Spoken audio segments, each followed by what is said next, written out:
made you watch his movies or videos because it was your homework, so you had no choice.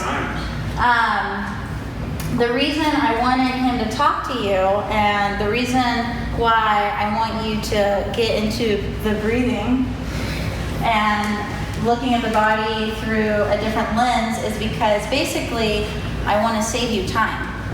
And I think that's what happened to me. I got into the industry and my first influence was Mike Robertson, and he saved me so much time. I've gone to seminars where trainers who've been trainers for 20 years get down to start crying because they're like, oh my gosh, I've been stretching my clients for the last 20 years, I've been doing this wrong.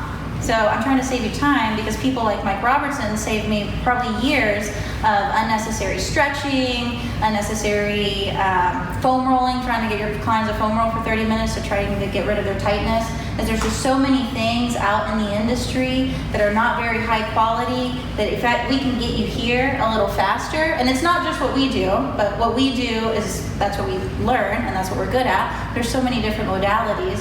But then there's things that are very, I don't want to say low quality, but like just stretching your clients, using a visual assessment to try to figure out what's tight and what's weak, and getting them to foam roll for 30 minutes. I mean, Dave did that. We all did those things. So what I'm trying to do is save you time, so you don't waste your time doing those things and you can just jump to doing better things, better quality things that actually can make you a really good living. And I'm good at it in my own way, but Zach is so much better at it, way more experience. So that's why I wanted to have him talk to you all. So this is like a Q&A, whatever questions you may have, I'll let him kind of take over, but yeah, enjoy.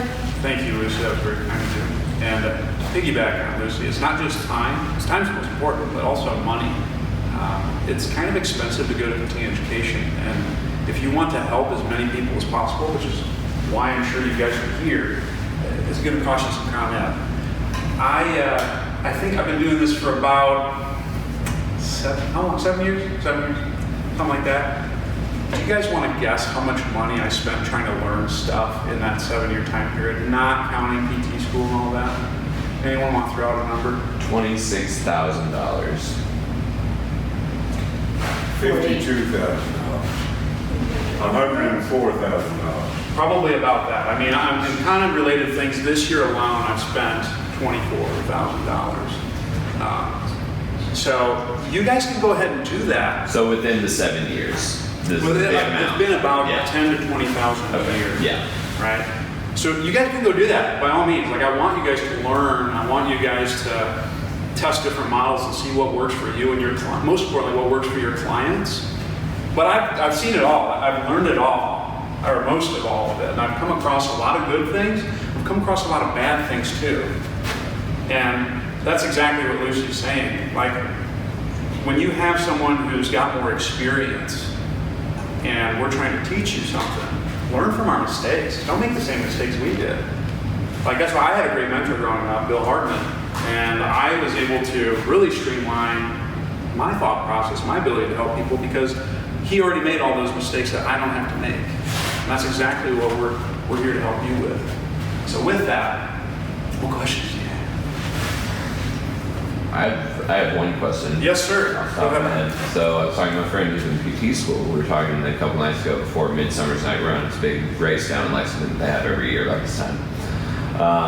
And she was telling me that her physical therapist, that she's, I don't know if that's like a mentor that she's got or she's doing clinicals under this PT, but she was talking about how a lot of us have tight nerves in our lower back. And didn't make any sense to me. I never heard someone having tight nerves. And she was talking about doing back extensions like this to loosen those nerves up or to do something to help with that. So my question is, what was she talking about? That's a great question.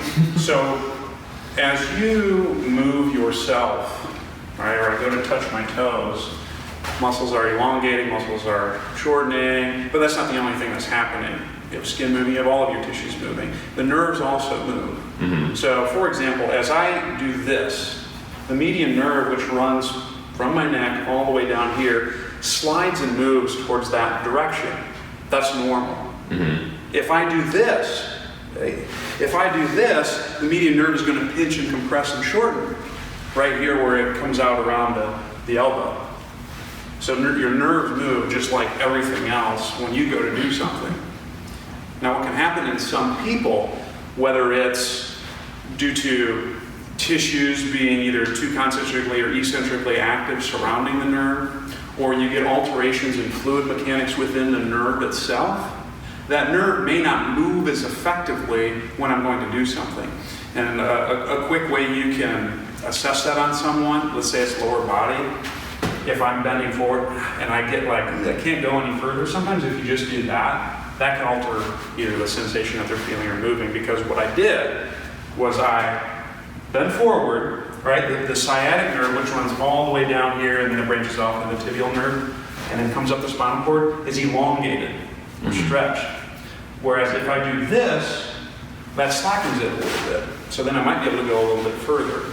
Okay. So that's what she probably means by tight nerves, but it doesn't mean that they tight. I would rather say that it's not moving or gliding as effectively. Right. So now let's talk about press-ups. What would that do?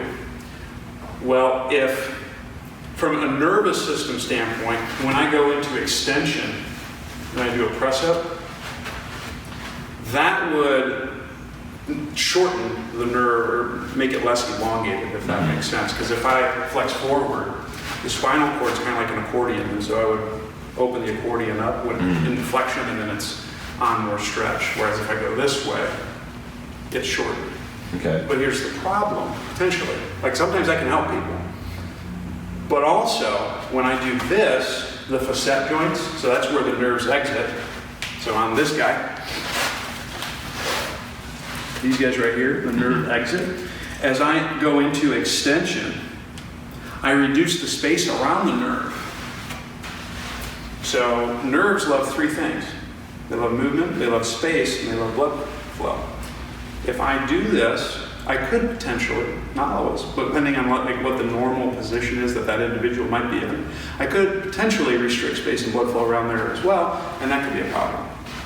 But that would be kind of like what the nerve mobility or nerve tightness is like, and it's a subject called neurodynamics. Right. So what you were saying does have some stock within physical therapy, but just not necessarily for everyone. Nerves have to move on everyone, Yeah. but it's not always a go-to treatment that you have to utilize for Right. someone. But Okay. you do have to ensure that the nerve doesn't lie, but it's influenced by multiple things. For example, if I have movement limitations in my shoulder, that's going to influence how well the nerves in my arm move. Right. So for me, I address those limitations first, and then that at least allows the potential for the nerve to fully move when I go do things with my arm. And then if there's still an issue, I might do something that would create movement within the nerve. And usually that involves either moving it on both ends, which would be a slider, or you do some type of nerve stretch, which would be a tensioner. But yeah, it's definitely a legit thing. Makes sense. Okay, cool. Good, great question. Shoot. We talked about this a little bit months ago, but can you explain the relationship between the infrasternal angle and the infrapubal? Am I saying that right? Pubic. Pubic, infrapubic angle. And then how does that, like changing one or the other, affect the other one, if it does? Sure. So let's talk about normal first. Normal. It comes back to gait or walking.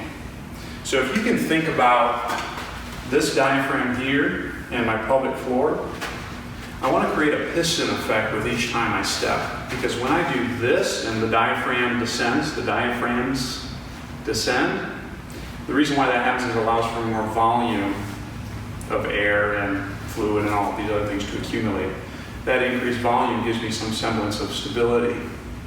So if I'm in left stance, these guys should descend, fill up volume because I'm more unstable. So I want to have volume in there to increase the stability. Okay, so far. On the flip side, when I'm in stance on a leg, I want the diaphragms to be ascended. So that is the thoracic and the pelvic floor. When that happens, there's more concentric activity of muscles. So the ribs have to drop, pelvis has to be in a particular position, and I can use muscular support to help hold me upright. Now, how that relates to the infrasternal infrapubic angle. Throughout a breath, as I breathe in, up here, this should widen. That's the bucket handle action of the rib cage. So the lower ribs do this. Right? So when you're measuring the infrasternal angle, that's essentially what you're looking at. Is how well can the rib cage move up and out? About THT12. Yeah. Infrapubic angle. As the pelvic floor descends and catches the goods, this has to happen. So that would be the infrapubic angle narrowing. The pelvic floor is up here like this, and so as this closes, the outlet and the infrapubic angle narrows, the pelvic floor drops down. So I have this pushing stuff, intestines, the goods, all that downward, and the pelvic floor catches it. So under normal mechanics, what should happen is when I'm in this position or I take a breath of air in, bucket handle should go out, or the ribs should move outward, the infrasternal angle should widen, and the infrapubic angle should narrow. How are we doing with that? Now here's where problems happen. When you're measuring this, right, normal would be wide infrasternal, narrow infrapubic, and then on the exhalation side of things, narrow infrasternal, wide infrapubic. But what happens due to us trying to manage forces, gravity, internal forces, so we don't fall or hurt ourselves, a lot of times these two things will match. So if you see someone who has a wide infrasternal angle, have we seen someone with that? All right. That typically corresponds if there are movement limitations, either in the extremities, the appendages, or the extremities or the spine. Typically this will match, so it'll be a wider infrapubic angle. Okay? So we have an alteration in that normal respiratory mechanism to give us stability when we stand and do activities. So wide infrasternal angle, that's associated typically when there's movement limitations with a wide infrapubic. Then if you have someone with a narrow, where the diaphragm descends further, typically that happens.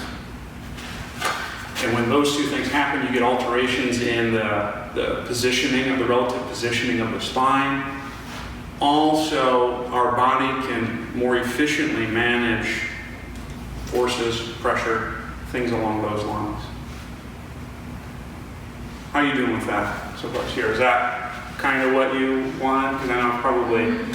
A lot of information. Yeah, well, spit it back to me. Spit it back to me. So like, where are you at with what I just said? Don't spit on me though, this isn't Gallagher.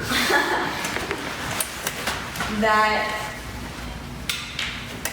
though, if you have a wide infrasternal angle, you're going to have a wide infrapubic. When? If and only if.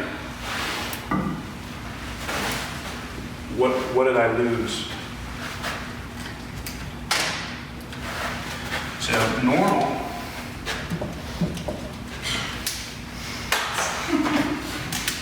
Normal.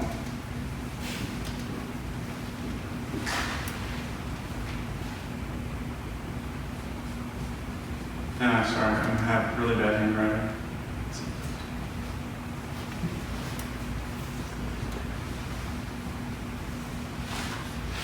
We should have matching.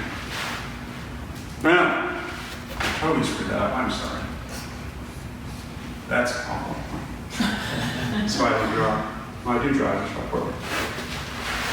We should have a mismatch. Right? Okay, for normal. When you breathe in, both diaphragms descend. So if I just, let's keep that. This would be an exhale. Okay? When I exhale, the diaphragm comes up, fills up, the lateral rib cage closes in a little bit. Okay? When I exhale, the pelvic floor rises. As the pelvic floor rises, that opens up. So then when do they match?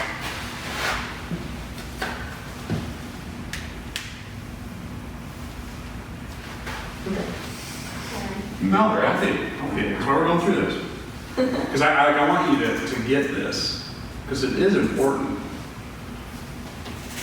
When the body has decided, for whatever reason, I need a lot more support, because I can't manage the forces that are occurring within my body and gravity, or I'm too stressed.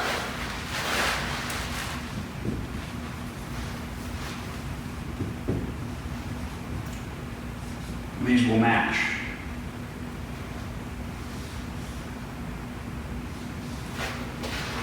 That's the difference. So instead of me having this, I will have either this, and then maybe, so if the diaphragm is just descending a little bit, the rib cage gets super wide, that happens. Okay. What this does is it increases lumbar lordosis, because as this widens, sacrum, this bad boy right here, goes a bit forward. So I don't want to fall. What am I going to do? I'm going to put a bunch of air right here to prevent me from falling forward. Whereas with the narrow, and this is the kind of the tricky part, and I don't really have a good visual, but with the narrow, this is the,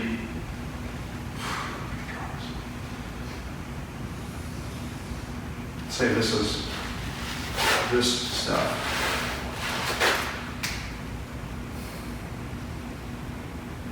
The diaphragm actually descends further than normal, and it would go closer to flat. And what that would do is that would pull these attachment sites, if we're looking at the body this way, closer together. And I can show you guys that after this on a video, or not on a video, but on a picture. You'll be able to see it a little bit clearer. But that pulls this closer together, which gives me that as my infrasternal angle.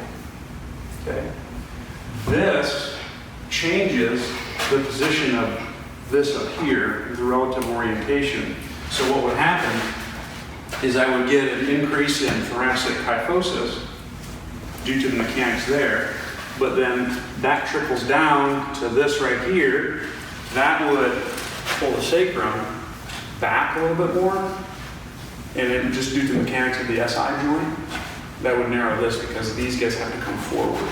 So it's the difference between super big lordosis of the spine, and just means just standing and chilling actually. That. Both strategies to ensure that I can not fall and manage the stressors and forces within my body, gravity. How's that? Good. Sherry, you are my canary in the mine, so if you tip over, that's not good. Do you know what canaries in mines do? No. So they put canaries in mines to ensure that there's no poison in the mine, and like if they see the canary die, then they know to get out of the mine. You know, if there's a gas leak or something. So, that's you for me. Spit it back to us. Okay, so normally what you want to happen would be the opposite. I don't know how to explain this part, though, because I want to say you got junk going up and down. You do. Please say that. I'm going to say that when I talk in September for sure. For goods. Yeah. Well, that's what it is I'm creating pressure by pushing on all this crap in here. Okay. And so if I'm pushing down here, well, yes, but if I'm going straight down too, that has to happen and catch the goods. So it's that. Right? Right. And in order for that to happen, because as this goes flatter, this comes up wider. And as this pelvic floor goes flatter, the infrapubic angle narrows. Yeah. Now, why is that important for you? When is this not good? Like, when would you know that?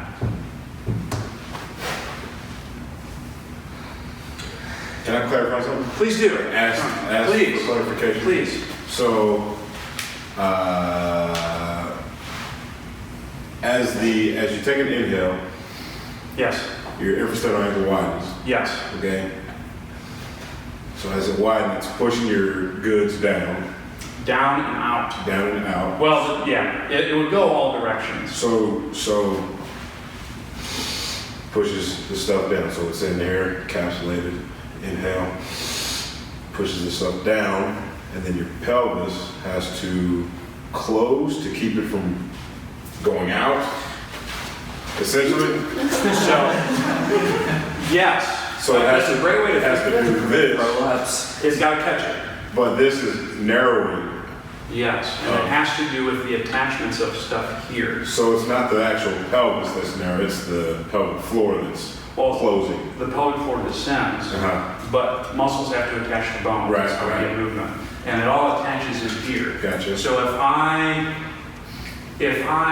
drop this, Boom. boom, Gotcha. that has to happen in order for that to occur. And in order for this to open, this has to rise up. Oh, so okay, I'm saying now that the infrapubal or Yeah. pubic All it is this right here. it's that. Is Yes. this angle. Well, so this is pubic symphysis, I know, infra I would be know. below, Gotcha. right? Right. But really the action is pelvic floor drops, that has to happen. Pelvic floor rises, that has to happen. But if you don't get good use of your inhalation, pelvic floor doesn't need to open as much or close as much. Yes. Well, Or it does it just try would not to? get stuck in one area versus the other. Gotcha. Because what happens is this is associated with limitations in movement. And I'm not talking a limitation in movement out there, although that could possibly be correlated, but limitations with something you might look at on the table. Right, so if I see someone who maybe has a narrow infrasternal angle at rest, or they can't do something with their shoulder, or they can't do something with their hip, they're probably that.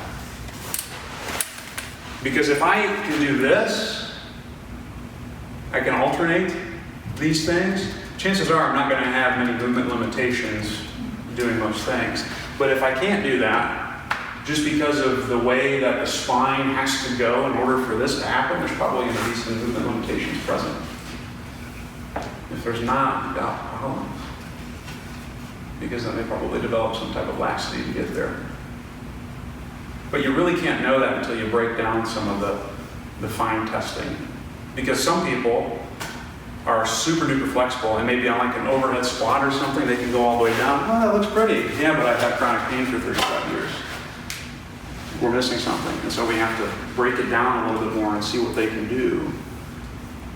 And if maybe they can do that pretty squat, but they can't adduct their hip or they can't internally rotate their shoulder, that's possibly a problem, especially if pain's associated with it. Would you say that pregnant women their infrasternal angle is more wide That's a great question. because of their being extra goods? Yeah, there are extra goods, yeah. So you can have this. I'm tentatively going to say yes, because in order for me to let a baby out, not me, but a pregnant woman, I have to open that up. In fact, that's what happens when I give birth. What's interesting too is because we're asymmetrical, babies have a tendency to go out on one side more so than they do another. Something like that. Just my side note. But depending on, I would say it depends on how the baby's carried, because like the mass in the front that you get with pregnancy, it can either be like this huge belly here, or maybe it's just like a little pooch this way, and that's influenced by whether I have someone who's got a wide versus a narrow infrasternal and infrapubic angle. Because that would assume that all childbirths go silky smooth. For a lot of people, that's not the case. And typically, too, with like the wider, that's generally not associated with as much laxity as there is a narrow. And laxity happens when you have a baby. So this stuff, the goods down here, get a little bit more put on stretch, among other things. But I would say you probably could have either. Yeah. So, but I don't, I will say I don't work with many pregnant women. I wasn't doing this when I tested them. I was doing other stuff. So if one of you guys wants to get pregnant, and then just let Lucy or Dave or I know and Looking at me. figure it out. Well, I mean, my choice of I'll do females it. is everyone this I'll do it. right here. So. I'll get pregnant. You all can look at me. You know, in like Japan, there's 15,000 men in line for the first uterine transplant. They want to have a baby. Mine is diagnosed a lot. Right, just kidding. Wait, Don't move to Japan. do you have the second question, Sam? No, that was my question. What else? What else? I don't know if that was clear. I'll just kind of piggybacking off her question. I think Brittany can piggyback off that one. Brittany, take it back. So, my question had to do with rotation versus tilting. And like, how do you treat them differently to restore that normal movement, normal positioning? And how do you tell, how do you tell if they have a tilt versus rotation? Yeah, good question. So tilt versus rotation, let's talk about the difference between that first. Rotation. When you think in rotation, it's a specific movement at the SI joint. So I got my sacrum here, ilium, innominate here. Rotation would be that. So this would be anterior. I'm coming towards it. Anterior rotation, posterior rotation. That's different from tilt. Tilt would be I take this whole thing, or I take one half of this thing, and it's usually because of a spinal movement, and I do that. So nothing happened here, but this happened here. So what can happen is I might have someone who is posteriorly rotated. So I took the SI joint and I moved it back this way. All right? Your wide infrapubic angle, wide infrasternal angle. I can take this person and then, because this happens, this is associated with the sacrum, this big bone here going forward or flexed. The lumbar spine also goes relatively forward, creates a lordosis. And if I go super duper far, this can happen. So you can see I have a posteriorly rotated SI joint bilaterally, both sides, but I've tilted it anterior because the lumbar lordosis does substantially increase. So I open this up, come forward and do that. That's the difference. How do you treat it? So treatment would simply be based on what you see from a testing standpoint. Because the funky thing with this, so if we got like, let's see, narrow, actually, let's just do this. So we got narrow, clearly the Sorry. enhancing life marketing or marker budget was very low. We got wide here. The testing is surprisingly going to be pretty similar. And like, what is the big test? I'm sure Lucy just bludgeoned into your brains from the lower body that would signify one versus the other. Oh, actually, there's two tests. Test an ISA? Yep, that's one. So, Overs? yeah, that would be the other one, actually. Good question. Okay. I guess I think it's So, let's see. So this is narrow. So less than 90 total. All right, we'll say greater than 100 for your overs, or I'm sorry, ISA.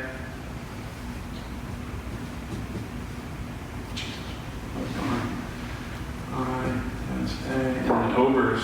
Here's where it gets kind of tricky. Overs is positive on both of these scenarios. That's why tilt and rotation is kind of tricky, because it's like, well, what's the deal, Zach? What's the difference? The testing is the same. Well, the difference is if, like, I'm just looking at it from afar, it's really hard to tell the difference between this versus that, because they look kind of similar, right? So, but the movement is different. It's something is happening because of something up high, spine, this opening up, the wide infrapubic angle, and then I'm coming forward because of the increased lumbar lordosis and the sacral flexion or nutation, whereas the other case is just an SI joint movement, that. But because the pelvis is kind of going into the same position in both scenarios, certain muscles are going to have a tendency to get more leverage than others. So like Ober's, what are like the two big movements that you're looking for in that at the hip? Adduction and abduction. Not abduction, but AD. And internal rotation? External rotation? Oh, Yes, hip extension. I have to be able to extend the hip. Because if I got a cat who can only get to here, positive test. It doesn't even matter. I need to be able to extend all the way and then abduct. Well, guess what? In this scenario, the narrow infrapubic angle, narrow infrasternal angle, or this scenario, the hip flexors are going to be a lot more active, concentrically active, so they're going to be tensed up, pushing it. And that's going to create a hip extension limitation in both cases. But the difference is what's going on here. And that makes a big difference from an intervention standpoint or exercise selection. Because if I give someone one thing, for example, like what would be a typical thing you might do in the lower extremity with a narrow infrasternal infrapubic angle? Like, what's one thing that you would have to drive? Maybe if you had a ball between the knees. Adduction. Yes, so you would do a hard squeeze, right? I don't necessarily want to do that for someone who's got this. Anyone have an idea why that is? Because hip adduction widens your IPA. It promotes a wide infrapubic angle. Yes, why? What pulls this? Bones can't pull. Yeah. Adductors. Adductors attach here. So it does this. Well, what if I miss? So you promote abduction to close it? Possibly. Yeah. tuck. You still want to tuck them both because I'm here, right? Because I'm wide. So the adductors are already concentrically active. They're shortened, we'll say. Extension? Tell me more. Of what? The hip extension? Yes. Tell me. You're right. Hamstrings? That's one piece. Why would you want hamstrings?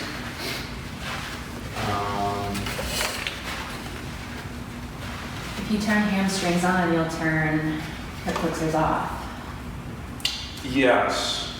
Tentatively saying yes because it's not an on and off thing. Okay. Well, I mean, if muscles turned off, you Oh, well. you know what I mean? We don't want that. But for our intents purposes, let's say yes. It's like, in that case that you're talking about, think of this as more concentrically active, so shortened. The hamstrings in this case would be lengthened, or I like to say eccentrically active, but they're still active. They're just doing an eccentric contraction, right? I mean, muscles are never resting or on and off. But yes. Now, here's the interesting thing. Why would hamstrings be important for this person? Like, what are they going to do? They're going to promote a posterior tilt. Yes. So they're going to pull here. Interesting thing also, though, is they have an attachment via the sacrotuberous ligament up to here. So because of that, they actually also would counter-nutate the sacrum. Which guess what that does? If I counter-nutate the sacrum, what does that do to this? Close the angle. Boom shakalaka. You're right. You're absolutely right. But here's the problem. Hamstrings kind of suck at getting hip hyperextension, and you kind of need that. The reason why they suck at that is because they don't directly attach to the hip joint. So if I needed a muscle that could get me from here to here. What would be another guy I want for this person? Glute max. Yes. This is the glute max. Yeah. The glute max kind of attaches like right here, so it's much closer to the hip joint. So you guys probably eye roll when Lucy was teaching you a new tuck, much like she probably also taught you guys how to eye roll technically. And there's a reason why we do that now, is to restore that last little bit of hip extension. Because if you look up glute max gait, I'll write that down. I mean, this is a real thing. So if I don't have a glute, trust me, I do. You guys want to look this up. But if I don't have this, what's what happens when I walk? It looks like this. I kind of like it. I walk that way. This doesn't happen though. But the reason why that happens is because the hamstrings at terminal hip extension have poor leverage to do that. So what I get instead is this every time I go into extension. It doesn't come off like that, but you get the point. So I need the glute max to keep this close because it has just a better attachment side to allow that normal spin into hip extension to happen. It will also, because if we think about it from like an on-off standpoint, right? If I get more abductors, external rotators, that's going to shut off more of the adductors. So also getting that glute max at the terminal point is going to help me with that as well. Can you guys kind of sort of see that? Now, if I have a ball between that person's knees, what do I do? Or don't I do? Because I can use a ball in both cases, if I'm narrow or wide. If you have a ball between which person's knees? Well, so we said with the narrow, I want to do this. Okay. Do I want to do that hard squeeze with the wide? Well,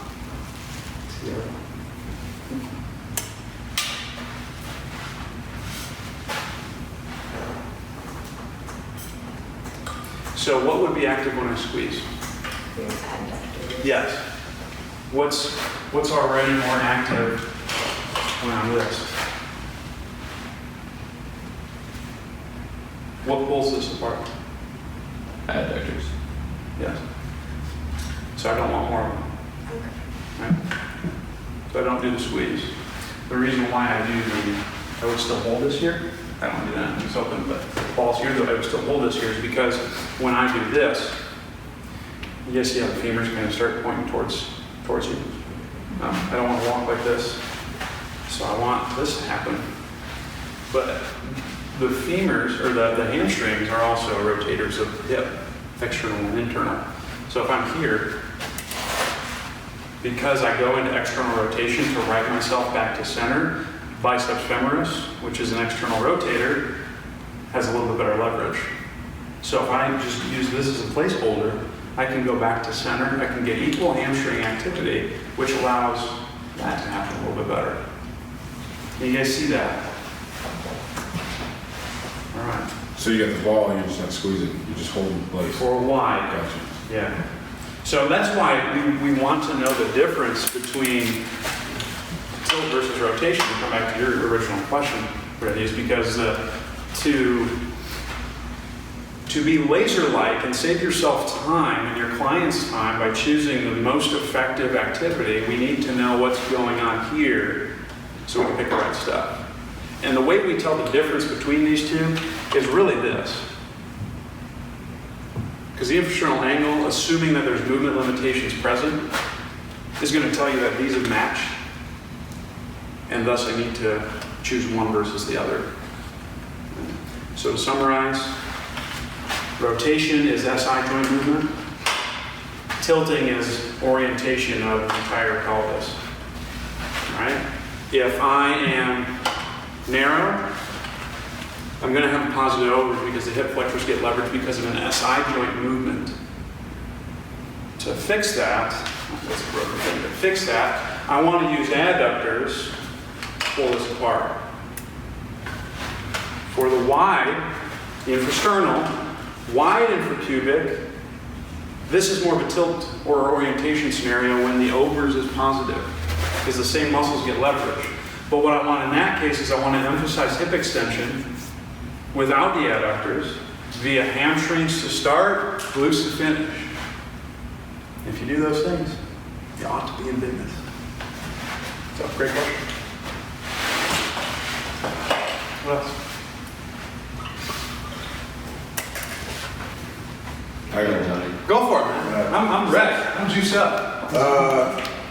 So like, this is the generalized question. Yeah. Shoulders down and back, retraction, and I don't know, just depression for stability in chiropractic or PT work. How do you feel about that for training? Well, define stability. And what's your goal? Those would be my two questions back to you, Tom.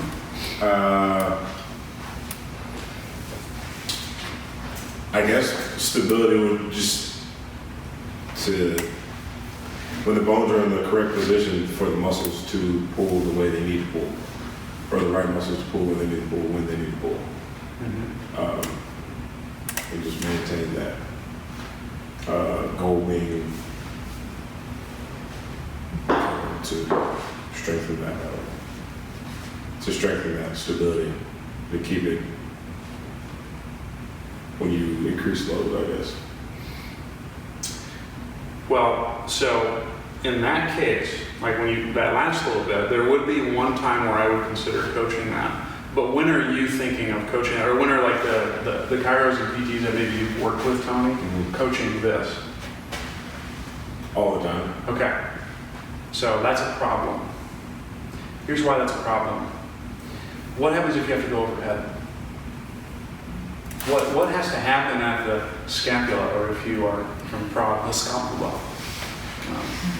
If you have to go overhead? If I got you there. Well, if they're coaching that, then it's all depth to go overhead.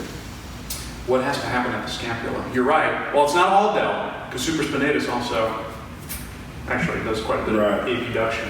But if I got this weight, let's say there's a weight in my hand, I need to do that. You need help with You're going to do rotation. that poorly. You need internal rotation. Upward rotation. Upward rotation.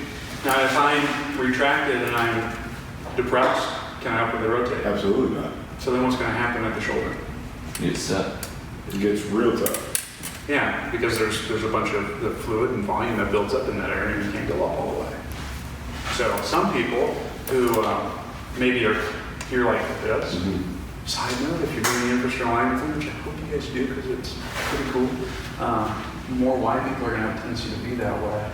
Well, if I'm stuck like this, I can't get overhead, well, guess what? They might be limited in upward rotation. They might be limited in shoulder flexion. And then you go ahead and you choose some type of overhead press, or you do, I don't know, overhead squat or something, and then that's a problem. Because they don't have that upward rotation capability. So you don't want to coach that when you're doing something overhead. Not only does it, not just from if we're talking scapula alone, but when I have a tendency to do this, I also get relative thoracic extension. Now I need that to a degree when I'm going overhead, because as I do this, the thorax should somewhat flatten. But if I'm already there, that's not a good thing either. Right, so it's probably not a desirable thing for that. Now coming back to load, let's say you are, get kind of this thing going on, bodybuilding, you're doing a bench press, I would probably do that. Because it does give you stability in the press. Because if you flatten the scaps, then you have a base of support to press from, one. Two, it also shortens the distance that you're moving the bar. So like in that case, I would definitely coach it. So for someone who has a lack of stability in their shoulders, you wouldn't want to coach shoulder blades down and back and do, like, for instance, cobras. Cobras are down and back, and then just all delt supraspinatus. Well, again, I don't think it would be as much supraspinatus because as I would get some downward rotation there. That alters the relative orientation of the supraspinatus. And I think this comes forward, and this comes back, that might actually make it a bit more concentrically active to start. So it would be like asking someone who's already here to go ahead and curl. Like they just can't go any further because it's already in contracted state. But maybe what that does is that creates an overload issue there, and problems ensue. But I like when you say shoulder stability. I mean, are you referring to maybe someone who doesn't have that? Are you referring to someone who has laxity? Are you referring to Someone who doesn't have it. You said what, laxity? Is that what you said? Yeah, because that's when I'm thinking unstable. Like, what is the? I'm thinking, yeah, laxity, like unstable, like someone. Oh, I was using myself as like I had an injury in my, I think supraspinatus got engaged, and so they had me doing a lot of cobras, you know, just down and back whenever I'm doing like my wall rainbows or, you know, whatever it may be. They want me to lock my shoulders down and back and then perform the exercise. Yeah. So it just. Scapulas need to move as you move. Like I can't expect this to happen and ensure any reaching can occur effectively. And not only that, when you go into a cobra, again, the thorax is pushing to extension, and the scapula is kind of shaped like this. So if I get that underneath this, then I have the square peg in the round hole syndrome. Right? I can't get that. I need that relationship to happen so the scapula can slide and glide and move as you move.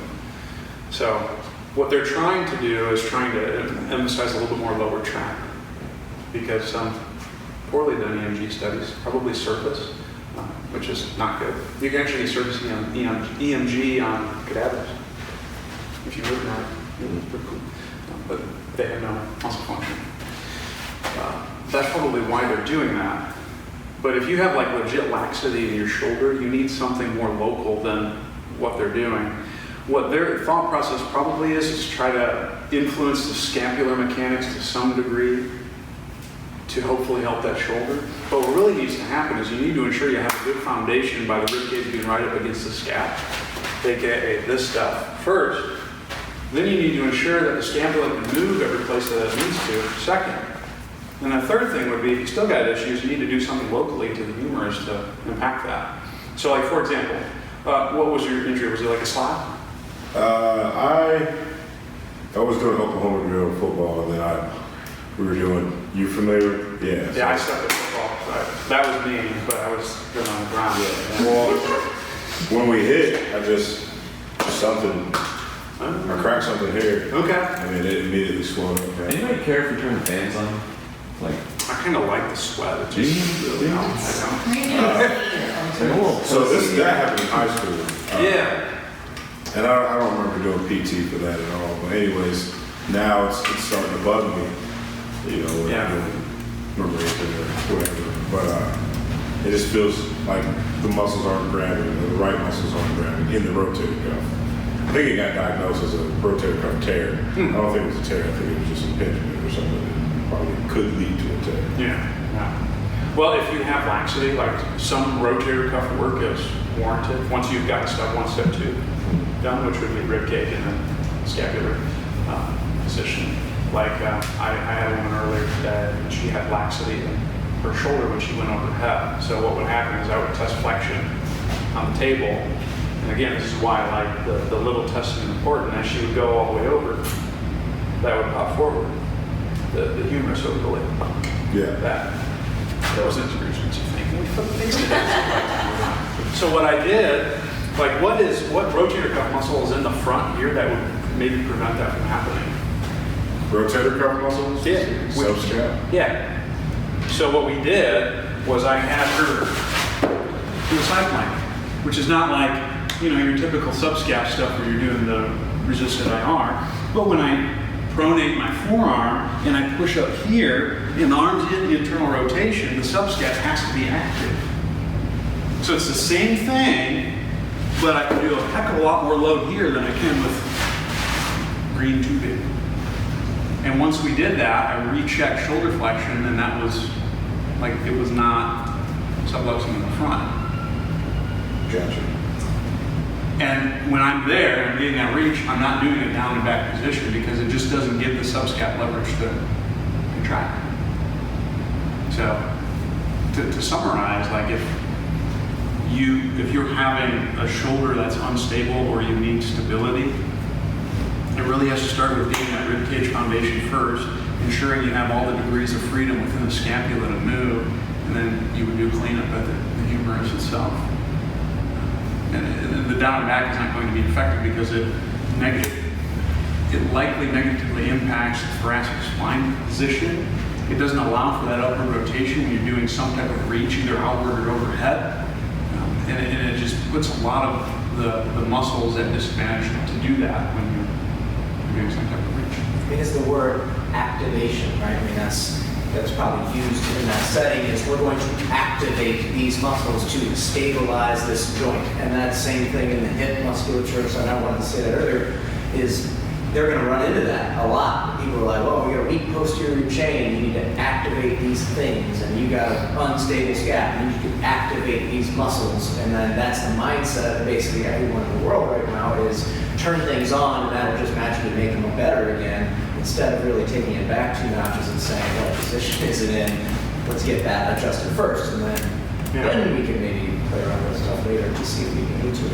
Yeah. Because I just know that they're going to bump into that immediately, and probably already their friends are like, well, my trainer said I got a weak posterior chain, I just need to activate my glutes.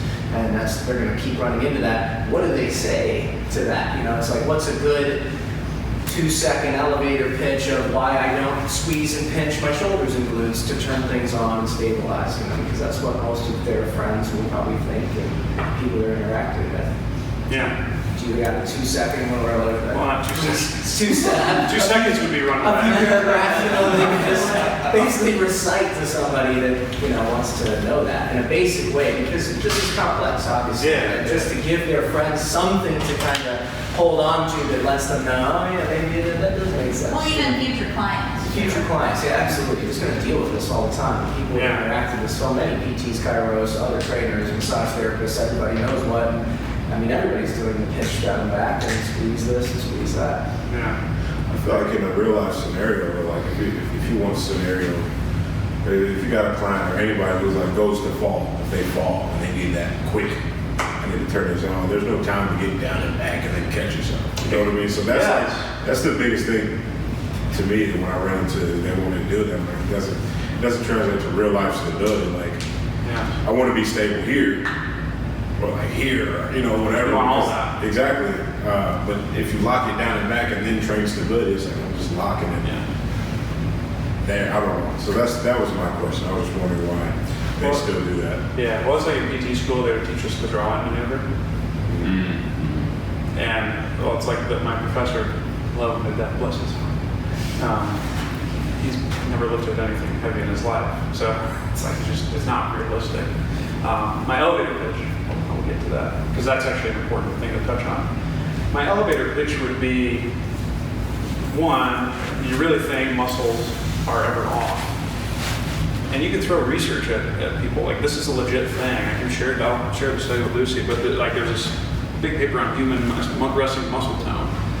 And because of the properties within the muscle, it shows that it really never is at rest. Like it's always active. Muscles don't shut on and off. If they did, you do that thing, you would topple over all the time. So, but what probably does happen is based on whatever strategy you have decided or your client has decided to not fall flat on their face, certain muscles are going to have a little bit better leverage than other muscles. For example, if this is me, are my hamstrings weak? Yeah. How do you know? Oh yeah, okay, my hamstrings weak right now? Bro, I just tried our deadlifted 275 for 5. You think my hamstrings are weak? That's not what I'm saying. No, but You like the words going outside. But the problem is because of the strategy that I'm using to move, in this case, it's not that they're weak, it's just they have no leverage. And it's not that it's on or off. The hamstrings are most certainly on because these people have tight hamstrings. They say my hamstrings are tight. and then you land on the table when that happens. So, like, it's not a matter of on, off, strong, weak, anything like that. It has to do with leverages that you get.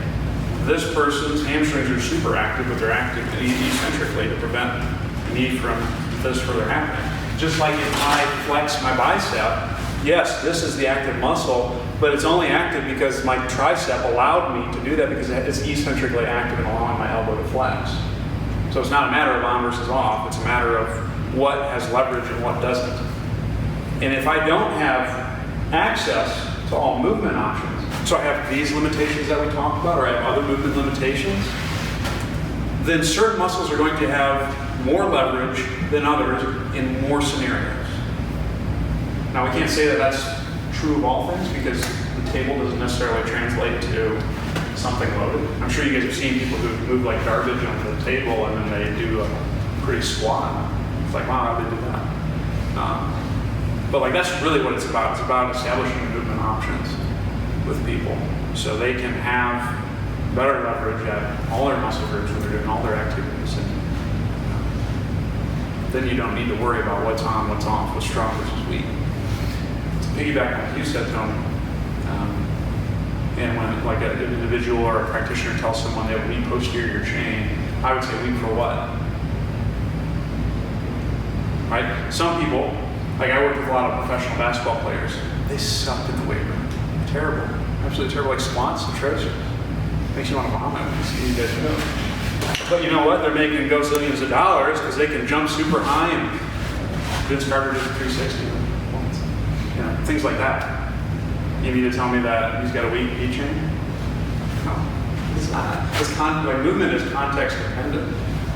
And so what you guys do, what your guys' job is as trainers is to give them a foundation to potentially be able to be exposed to as many movement options or many different scenarios as possible, right? You're building the foundational qualities so these guys can be successful in whatever they do, and that's making sure all movement options are at their disposal, and then that's building fitness on top of that. But you, like, I agree with you, like, this is not realistic. But you know what else isn't realistic? And this is kind of disheartening, but it's not. Like doing a landmine press is not realistic for falling and catching yourself either, because the forces are different. It would be like if, do you play musical instrument, Tony? Nope. No one ever plays musical instrument. But it'd be like if you got really good at guitar, I wouldn't expect you to be an amazing drummer if you ever picked up the drums, right? Like those things don't match because they're different things. Just like you might be really good at the landmine press, but maybe as soon as you get on the soccer field, you look like you've never been on grass before. But like our job is to give people general qualities that transcend movement. Or like if I'm going to be an athlete, I have to be explosive. I have to be able to move in all directions. I have to be strong, a good athlete. And if like we build those qualities for most people, they'll at least have that foundational piece to where then they can learn more specific things. So. I have a question. In regards to what Dave said about muscle activation, kind of a different context though. So on the internet, you'll read a lot about when you're looking up different workouts or different exercises to do. They'll say in your warm-up period, you got to do this to activate the glutes to get more activation in your big lifts, to get better muscle activation, better use in your big lifts. Something I've never really thought about before until today to ask up until now. So I'm just curious as to what stock that has, because like you just said, muscles are never off. My glutes are always active, not necessarily active in the way I want them to be, but they're always active. So why do I need to activate glutes before I squat to get better muscle activation during the squat? Yeah. You might not. Never made any sense to me. No, and it doesn't to me either, because it's just like our thing that I mentioned with musical instrument. You can get really good at guitar, but that doesn't mean you're going to be a good drummer. Mm-hmm. Well, a glute bridge over there would be the guitar playing, and then doing the heavy squat would be the drum. Your body's going to do whatever it decides to do under Right. that context. I just didn't know if you'd ever seen anything like that done under like with an EMG, talking about like muscle activation under Yeah. the electrograph. Yeah, I haven't read it. Doesn't mean it doesn't exist. But I also question if it's relevant. Like, who cares how active your glutes are in a squat if you're only squatting the bar? It shouldn't matter. Like, what matters is the outcome Right. with that movement. How much weight are you moving? It doesn't look pretty. And so what kind of things can I do to get better at that? Well, I can squat more. I can do things that would reinforce good mechanics in the squat. And I'm not gonna poop, I'll poop on glute bridge, don't get me wrong. But I can even say that stuff about the things that myself, Lucy, and Dave do. I don't know if it's gonna transfer because it's different. I mean, Lucy, how many times have you had someone do counterweight squat and then you get them to Zercher and it just looks like, no, this is not all the time, right? It's just a different scenario. Yeah. So if you want to get good at something, you have to practice that something. And maybe some of the accessory stuff helps with that, reinforces it, but it doesn't always guarantee that. And I would say the same thing on glute bridge versus squat. Right. You still have to practice squatting. But maybe what some of those lower level activities do is they provide a context that maybe you just have a hard time feeling in squat. Maybe that helps. But like if your caddy wants you to do glute bridges, do them and then see if that makes the squat better. Like that's what it has to come back to. It's like what I think a lot of people do is they do these drills willy-nilly and then they just, because that's what conventional wisdom says you should do. I don't think it's necessarily about squatting better because of the pre-squat muscle activation. Yeah. But as you get better activation, better use of those muscles, more use of those muscles during the squat. Not to necessarily equates as a better squat, but you're working those muscles better because you activated them prior. Yeah. Again, I would be doubtful of that. And most people are probably not measuring that in the gym. Right. You grow up in your clients as they descend and they finish the squat. Yeah. But I mean, if you think about it too from a mechanics standpoint, the glute max is more active at terminal hip extension. And you don't hit that in the squat. Right. And that's why Frederick Scherz was so big on the hip thrust, because you hit that terminal hip extension from an EMG standpoint. But again, I don't know. To me, there might be some research out there to support it, but I also think that it's not just about EMG either. I mean, if you really want to make sure the glutes work, do some glute isolation stuff, and that would be a way to guarantee it. Right. To piggyback off that, I love all this piggyback. would you say that it's more like, they say do it in your warm up because, to get more repetitions, to make that muscle group stronger for the mechanics of a squat, or more of like a neuromuscular thing to where you can actually feel the position? Just like a half kneeling to feel the position of extension, and then, or you can do like a split squat to feel the position of extension, and then do it for reps just to get the reps for hypertrophy or whatever you're trying to do, because more reps equals more gains, I guess, for when it comes to anything. So do you think that's why they put that in the warm-up / movement prep?